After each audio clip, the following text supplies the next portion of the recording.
Hi, everyone. This is Eric with Awake Mindful Living, and I'm here today with Travis Rumsey. And welcome to Finding Ease and Awe in Embodiment as a Path to Awakening. So I'm going to say that once more because it's so beautiful. This is about finding ease and awe in the present moment and being in our bodies. How wonderful and rich is that? I know I'm always saying, let's fall in love with the present moment because in our culture, we've definitely been trained to love the externals.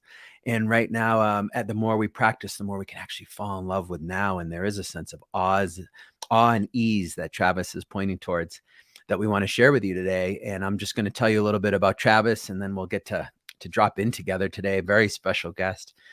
So Travis believes we are all born with a bright, loving, and complete core. So that couldn't be more in alignment with Awake because we believe in Buddha nature around here and that we're all perfect inside. Travis's work is helping people unwind from the illusions that keep them from living this core essence, right? It's all the confusion, all this, it's like peeling back the onion. Like, let's just clear out all the crap. And then we come back to our core essence. And that's what it's all about. Travis teaches pragmatic, science-based tools that give you ownership of your own growth. And this is why we love Travis at Awake so much, is everything we want to share with you at Awake is something you can do easily, quickly. It's actionable because we can share all these deep teachings and esoteric stuff. And it's the stuff that you do that matters. So Travis is an expert at that. And Travis is a certified TRE practitioner. And he's a trainer, and this is a modality that relieves deep tension and trauma. So we all have some tension, and we have some kind of trauma. Some have big T trauma, which is like really, really rough stuff, maybe from our childhood. And then we have little T trauma as well. And little T trauma is just living in this crazy world, I would say. So Travis is trained to help us heal that. He's a sonic healer. We're going to get into that today. Sonic healing, and Travis uses that as a way to help us retune our nervous system and fix our brainwave states. So to put us into those beautiful brainwaves through music. He's a neuroscience expert as well, I would say. Well, I added that expert word, but that's how I see Travis. So Travis, I know that was a long intro, but I love you, man. How are you? Thank you. I'm doing great. Doing great. Happy to be here for sure. Yeah. Awesome, brother. Well, gosh, let's jump in. I would love to start, if you do, with tell us more about this concept of finding ease and awe and embodiment. I love it. Oof. Well, they're kind of they're a little bit separate from each other, right? I mean, as concepts on their own. Like everybody, I've spent a whole lifetime trying to find the truth, right? Trying to become happy, trying to become that ease in my body and in my life.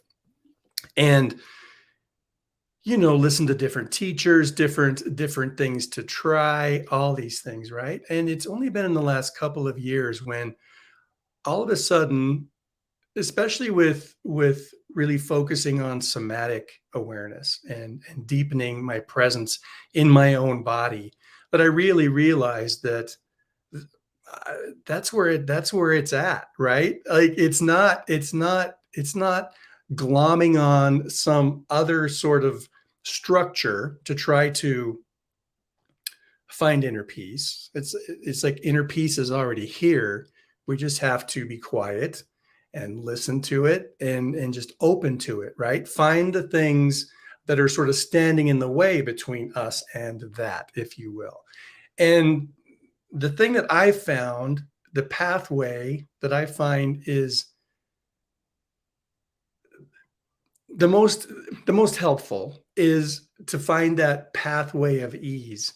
Find the thing that's like the easiest thing to do. And this ties into, I think, quite a bit with the trauma sort of stuff that you talked about.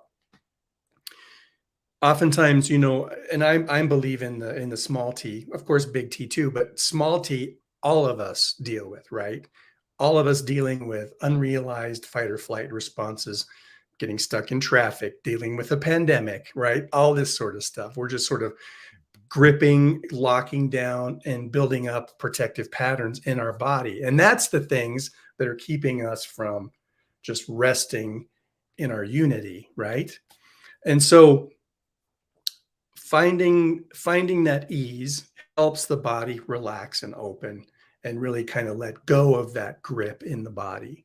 So whatever that is, right? Whatever that is for you, whether it's being in nature, whether it's getting body work done, diving into a yoga practice, breath practice, whatever is really resonating for you, I feel is the path, is the Can I throw path something to in there? it. I Yeah. just wanted to throw something in there that it just feels like there's so many ways home.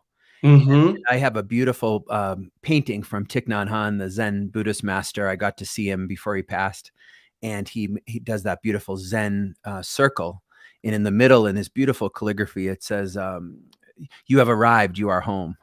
And I think when I first saw it, it was like this beautiful thing to have at our home, like, "Oh, you're home." Like, but now I'm like, now I see it at such a deeper level that I think what you're talking about is we don't have to add more. The spiritual path is actually subtracting everything that's in the way, and then there's so many ways home. So then we have arrived. We are home. Is that beautiful place that you feel with all these practices that are introspective? Hmm. It's like let's look the exact opposite way that our sick culture taught us to. It's literally, isn't it 180? Yeah. Yeah. Yeah. And even though it can be easy, I don't know that it's well, let me say simple. I don't know that it can be really easy, especially if we're not used to looking, in that direction. But I think most people that would be, with us today and certainly in the awake community are definitely pointed in the right direction. Well, I want to throw something in there too, but not easy. I mean, I just had a client this morning and we talked about this, and I was so honest with him. I'm literally asking people to do the most not normal, not on an animal level. This makes no sense because as animals and humans, what it seems to me is we avoid pain. That's totally normal. We don't want to die. We don't want to get hurt. So anytime there's discomfort inside the nervous system, or an uncomfortable feeling, of course, we're going to try to push that down and go get something externally that makes us feel better. But we were talking about how the external always disappoints because you could only get temporary little happiness. Is like Mhm. if I go have an ice cream cone and that gives me temporary happiness, well, have three of them, and then how do you feel? Yeah. So what we're teaching is at Awake, and I know everything you're about. My understanding is do the opposite and go towards that discomfort inside or whatever's going on, and that's a big deal to ask someone to do that. And it's literally the only way out, right? Or what else you got? I guess so, but I think it has to be easy. It has to be, and I don't mean like easy, like simple, like the easy way. I don't mean like sitting on the couch watching TV because that's the easy thing to do, right? I mean, find the pleasure in that release. It doesn't have to be like going to work to release this stuff all the time. I don't think it does. I think that there are more pleasant paths to this unwinding kind of a thing. So Well, I tell don't us know. more. Please tell us more. Well, I I don't know. love I mean, I don't know what it is for each person. Um, um, and it kind of ties into the awe part. I've really gotten into awe the last few years too. There's a new book that just came out last month, and I meant to put the author's name in my brain. It's called Awe. Should be easy to find. But so Oz this sort of human emotion that has kind of been coming to the forefront of like neurology and psychology and all this sort of stuff that we don't really think about. Basically, it's it's a sense that we have as humans of being in touch with something that's bigger than us, something that our brains have a hard time wrestling with, trying to figure out what it is, what it means, and our place in relationship to it, kind of a thing. What I love about it, what I feel is so important about generating a sense of awe in everyday life, is because for me, that is the most easeful way to sort of get outside of ourselves, right? So, standing in front of the Grand Canyon for the first time, right? You're just like, oh my God, this is incredible. Or being in the presence of somebody that you admire highly, right? And you're just like, I can't believe I'm actually meeting this person. And you're just sort of awestruck in the whole thing. It pulls us outside of ourselves. And so in that space, um, hopefully we can sort of reorient, right? Ourselves in a slightly different way, seeing potential, seeing the ability to let things go. And so for me, awe is something I'm having a lot of fun playing with these days, even on a daily basis, Mhm. um, looking at the sky, um, feeling my body, feeling my breath, which is constantly there. That's such an awesome thing. I mean, it sounds so corny and trite, but like your breath is constantly breathing, whether you're aware of it or not. That's awesome. It's amazing that whole thing happens. So, Mhm. yeah, what do you think about that? About awe? Well, I have yeah, awe. You know, to be honest, sometimes I feel a little disappointed inside if I'm honest, because I'll look at a beautiful sunset and not feel like awe. Oh, Mm, and I know the difference though. I'll tell you this, I just went to Dr. Heidi Saltzman, another Awake presenter. We just she's teaching me about ceremony. And what we did is we went to Elk Meadow here in Evergreen, and we walked in, and as we went, we picked up sticks or rocks or any beautiful nature things we could see. And at first, I wasn't embodied yet. I wasn't mindful. I was a little, so it felt a little weird, like, oh, I'm just picking up stones and whatever, and we're walking. But when we dropped in, Dr. Heidi guided me to first we had gratitude. That was amazing. So we looked up at the sky and we had gratitude for the spacious sky, and then we felt the ground below us. I guess it's the 7 directions she's teaching me. So we really tuned into gratitude of all we have. That right there started to help me to feel more mm, embodied and present. And then she had us hold each of the items and hold it and breathe it in with gratitude and breathe out like appreciation and then breathe in its essence. So there was this cycle, and I'll tell you, man, then the smells of those earthy items, even the stones, I couldn't believe it. That's when I started to have awe, and that or like I was washing the dishes this morning and I felt a little like I just wasn't present and embodied, and I caught myself and I was like, damn, I'm rushing through this. And I know Thich Nhat Hanh teaches us, when you wash the dishes, like be there for it, man. So maybe you could speak a little bit to, that's the other important part here, is you said ease and awe in embodiment, because sometimes we can miss life, right? You can walk down the street and see some beautiful sunset, but if you're on your phone or not embodied and not present, you don't feel it. yeah, yeah. I guess for me, the deeper I go into my body, this sounds so weird to say, but like my body, it fills me with awe, you know? Not because I have a killer bod, but just because you go in, and you're just deeply present with yourself, and like space just opens up. It's incredible that way. So when I work with people, I like to kind of bring this idea of awe in, as I said, to just kind of like pull them outside of themselves in a very easy way. If I can find the thing that they find awesome, we use that, and it kind of pulls them outside of themselves, right? And they become less gripped in the body, less contracted, and that kind of stuff. Um, Kind of in a more pointed way of how I use awe in particular is with my sound work. Um, and again, it's not because I'm the most amazing gong player on planet Earth, like I'm just so awesome or anything, but the sound itself is a pure expression of awe in that our brains can't figure it out in a way. There's just so much chaos going on in the sound, especially with gongs, but even with other instruments and that kind of stuff. It it it it it's impossible for us not to be pulled out of our everyday experience when we're in presence of these instruments and that kind of stuff. So I love that. I love how sound baths and that kind of thing Ooh, really can do. I pop something in there? Yeah. I'm so excited to hear that, because I think sound, it sounds like, is a way to pull us out of. At Awake, we use the term monkey mind a lot. Mhm. That part of our it's like all the senses are always grasping and trying to get something to satisfy us because we just something's a little off in there. As dukkha, they call that in Buddhism. Like something's a little Mhm. off, so I got to go get okay. And you're thinking and planning and scheming, right?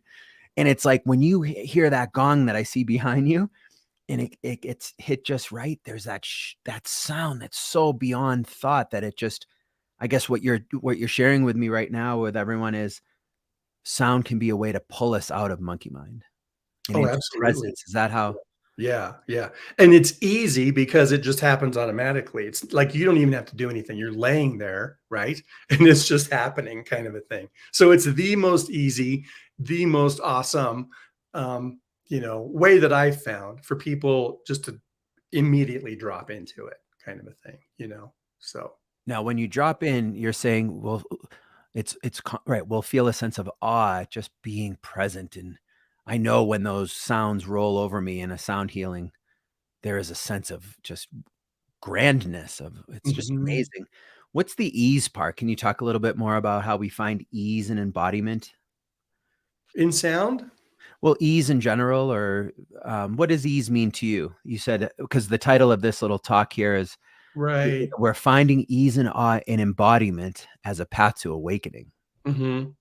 I think again, it's just the ease part is finding something that's pleasurable and pulls you forward, almost in an effortless kind of way.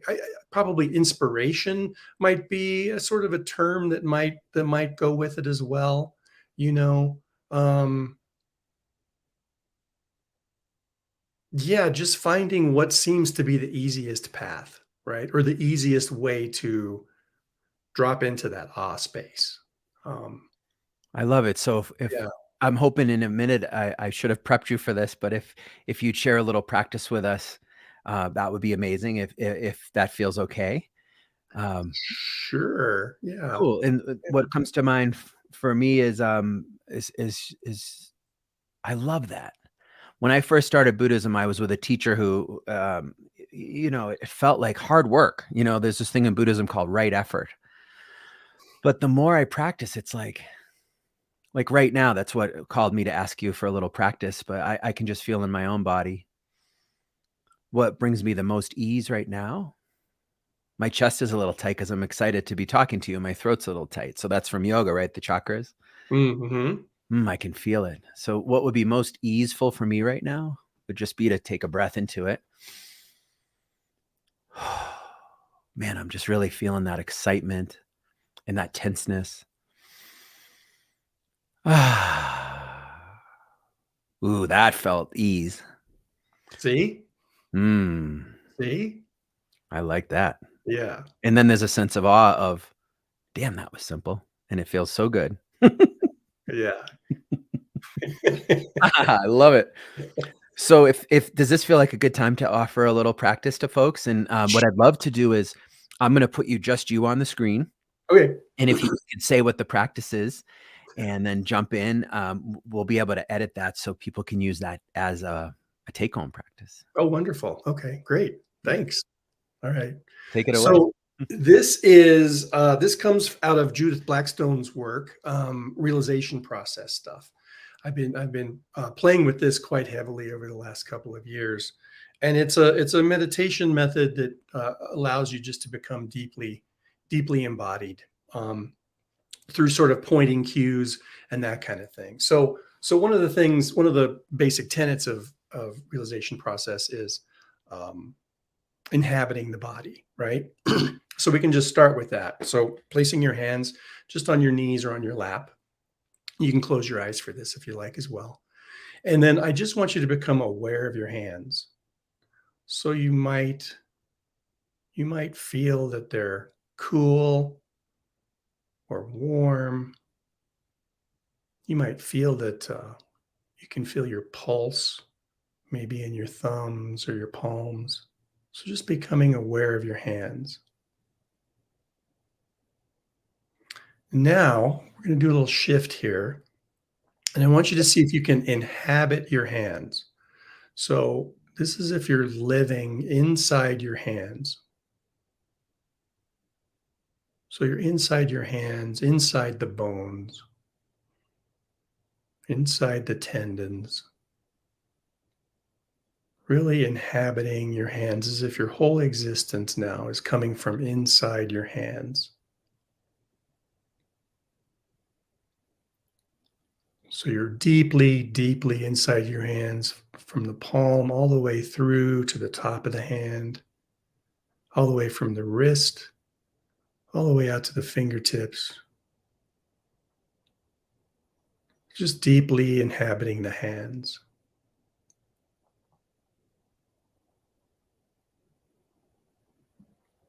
So great. So now we're going to try that. We're going to try that in the feet.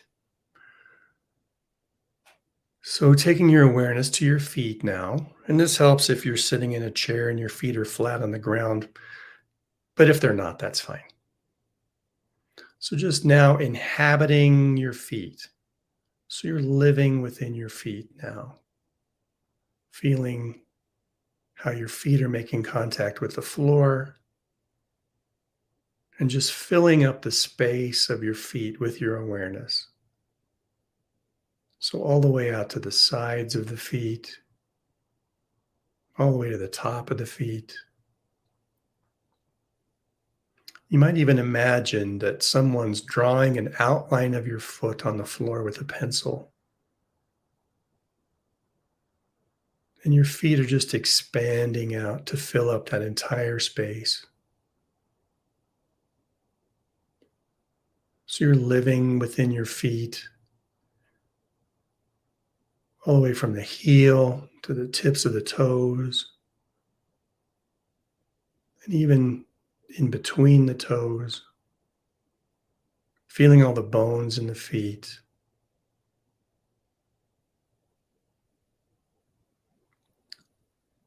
And now, as much as you've been able to do that, see if you can attune to the quality of self inside your feet. Now, this isn't an idea, but a feeling. These are your feet. How does that feel for these feet to be your feet?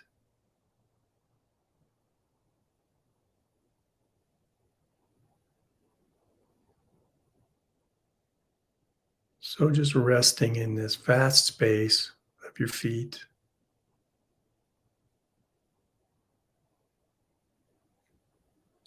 Then I'll just take it one step further here now. So inhabit your ankles now. You're inhabiting the space in the joint, inhabiting the width of your ankles, all the way out to the sides.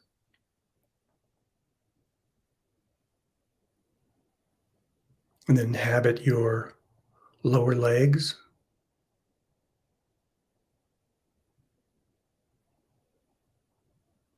And then attune to the sense of self in your ankles, lower legs, and your feet. These are your feet, your ankles, your legs.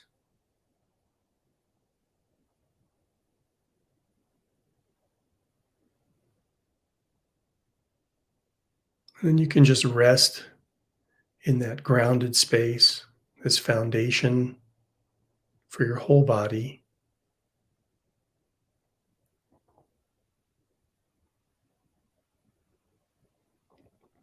And then when you're feeling complete, you can relax.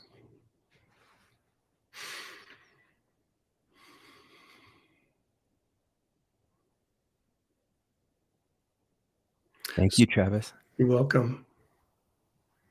So sometimes if we're not terribly embodied, that can be a little bit hard to make that kind of contact with ourselves. But the more you touch into that space, it becomes easier and easier and easier. So, yeah. Wow. Talk about coming home. Mm. Mhm. So I was curious, embodiment. What does embodiment mean to you? Gosh, that's such a great question. I used to not. I thought it just meant being present in the body, and I guess that is what it means. But but for me now, it means something really so much more. It means living from the body, I think, for me now. Um, and there's this sense of really inhabiting my body. Like I'm literally inside my body. It's not a concept. It's like I can feel it, right? I can feel it moving through space. I can feel my emotions coursing through my body. Um, it feels like a place, not an idea. Hmm. Yeah. Gosh, the opposite of being stuck above the neck thinking, Hmm. maybe. Hmm. Mm. And there's a really curious thing too that happens is that the border between myself and everything else starts to drop away on the good days, right? When I'm deep in my practice and that kind of stuff. It reminds me of, isn't there a Buddhist thing? It's some sort of part about you know um, meditate on the body to forget the body, something like that. Isn't there some sutra or something in there that has that line or something?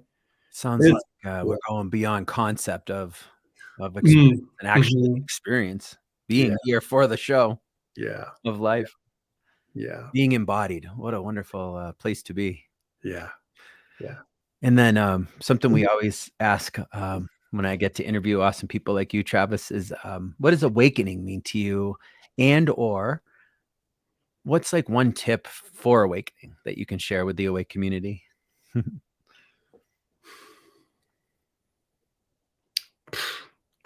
I think the biggest one is just keep loving yourself. Be deeply compassionate with yourself. Deeply, deeply compassionate, right? Just allow yourself to feel what you're feeling and love yourself for feeling it. It's like we have enough pressure pressing on us from, the culture we live in, the world we live in, and all that kind of stuff. The last person that we need to be, piling on top of us as well as ourselves. So yeah, that's what I'd say. And through that, you'll awaken, right? It's just awakening is this opening, unfolding return to your beautiful heart. That's what it means to me. Yeah. Wow, I feel like if the Buddha was here himself, that's probably exactly what he would say. Keep loving ourselves and be incredibly compassionate. Hmm. Because, yeah, when I first started on this path, I thought I was the only one who had anxiety, say, or stress at that level. Oh, poor me. And the more I practice, I'm like, oh my God, everyone's in the same boat. Like, there's a lot of stuff going on internally for a lot of us. And a lot of us have that internal voice that's not so kind. And I Oh, was just yeah. talking to a client about that this morning. Is what if our internal voice, instead of our critic, being mean to us, was actually, like you're saying, loving, compassionate. I almost see it like, what if that voice was like a loving, kind coach, and you got this, you're good. I love you just how you are. Like that's what we all want to hear externally. So what if we have that voice for ourselves? Yeah. Yeah. Hmm. Yeah. Wow, Yeah. great advice, Travis. So keep loving ourselves and be compassionate. Lots of love. I didn't invent it, but it seems to work. Yeah, it Yeah. does. Cool, brother. Well, gosh, how can people learn more about you? Probably on my website. It's just my name, travisrumsey.com. It's where everything sort of sits and everything. I'm not super big in social media. I don't know. I don't know. I'm terrible at it. So jump on my website. That has all my classes, sound events, all kinds of stuff. So yeah. Cool. And just so everyone knows, it's Travis's common spelling, but Rumsey, Rumsey, right? Yeah. Yeah. TravisRumsey.com. Just like on the screen here. Yeah. Oh, yeah. Beautiful. Yeah. Cool. Well, I know that you're part of many Awake offerings, and They are a blast. oh, Yes. yeah. Yeah. So you get to meet Travis in person at one of the Awake offerings, and I hope that this recording, or if you saw it live, was very beneficial, and that the big takeaway for all of us could just be to maybe slow down, stop pushing so hard and being so hard on ourselves, and just return to our truth, which is love. And let's follow Travis's advice to do it the easiest way. That's my big takeaway is what feels most beautiful to come home, and yeah, stop Mhm, running around crazy out there. mhm, mhm. Yeah, it's the quickest path I found, really is. I mean, because it's almost like something's calling you forth, right? It's like, "Hey, come here." It's like a hug, like, it's like, "Well, go to that then. Just go to it." It's the quickest way to get what you want. It really is. Simplest is the quickest, I find. So, Ooh, maybe that's exactly what we're already doing. Like, if you don't have much of a practice, you're looking externally to what feels the best. But maybe when you shift that and you do this embodiment practice, it's like, ooh, what feels good to release inside? mhm, What do I mhm. want to go towards in here? Yeah. So it's like we already know how to do it externally, just maybe flip it. Yeah, I love that. That's great. Yeah, yeah. Cool, Travis. Well, have a Thanks. great day. Thank you so Thanks, much. Eric. You're welcome. See you soon.